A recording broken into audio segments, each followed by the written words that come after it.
के गन्ना किसानों का 12,537 करोड़ रुपए का गन्ना मूल्य का भुगतान हुआ।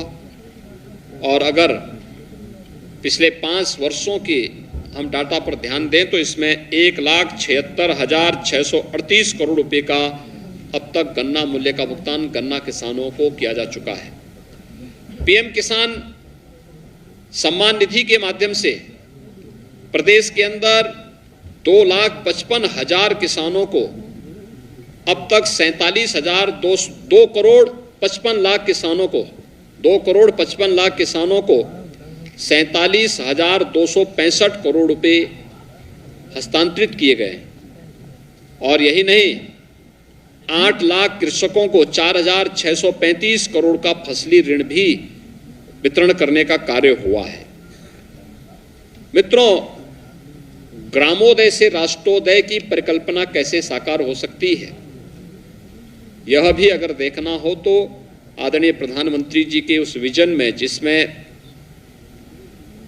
ग्रामीण क्षेत्र में आवासीय अभिलेख हर एक उस व्यक्ति को उपलब्ध कराने का जो बृहद कार्यक्रम चल रहा है, 100 दिनों में 11 लाख ऐसे घरोनी यानी ग्रामीण आवासीय अभिलेख प्रदेश के अंदर गांवों में वितरित किए गए। अब तक हम लोग जब से योजना चली, मार्च 2020 से योजना चली थी, 34 लाख परिवारों को ये सुविधा उपलब्ध करा चुके हैं। इसके साथ ही प्रदेश के अंदर ग्राम सचिवालय की परिकल्पना भी साकार हो रही है। उन्हें इंटरनेट की बेहतरीन कनेक्टिविटी से जोड़ते हुए गांव के अंदर ही बैंकिंग कॉरस्पॉन्डेंट सखी बैंकिंग सेवाएं उपलब्ध करा रही हैं, विद्युत सखी विद्युत बिल को जमा करने का कार्य कर रही हैं, और गांव के अंदर वे सभी प्रकार की सुविधाएं हम देने का कार्य कर रहे हैं। इन 100 दिनों में प्रदेश के अंदर इंफ्रास्ट्रक्चर डेवलपमेंट के भी बेहतरीन कार्य हुए। बुंदेलखंड एक्सप्रेसवे बनकर के तैयार है। आदरणीय प्रधानमंत्री जी अगले सप्ताह बुंदेलखंड एक्सप्रेसवे का उद्घाटन भी करने जा रहे हैं। गंगा एक्सप्रेसवे पर कार्य तेजी के साथ आगे बढ़ा है, और बलिया लिंक एक्सप्रेसवे के कार्यक्रम को भी हम लोगों ने आगे बढ़ाया है। विगत 5 वर्ष के अंदर प्रदेश के अंदर एयर कनेक्टिविटी को बेहतरीन किया गया।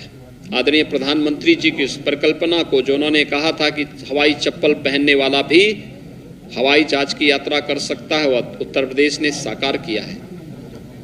उत्तर प्रदेश के अंदर 2017 में 2 एयरपोर्ट क्रियाशील थे और 2 आंशिक क्रियाशील थे। आज हमारे 9 एयरपोर्ट प्रदेश के अंदर क्रियाशील हैं, 10 एयरपोर्ट पर कार्य चल रहा है, और अभी हाल ही में हम लोगों ने एयरपोर्ट अथॉरिटी ऑफ इंडिया के साथ जो 5 हमारे नए राज्य सरकार के द्वारा नए एयरपोर्ट बनाए गए हैं, यहाँ पर उसके सर्विस और मेंटेनेंस की दृष्टि से उसे संचालित करने के एक एमओयू पर यहाँ पर हस्ताक्षर हुए हैं।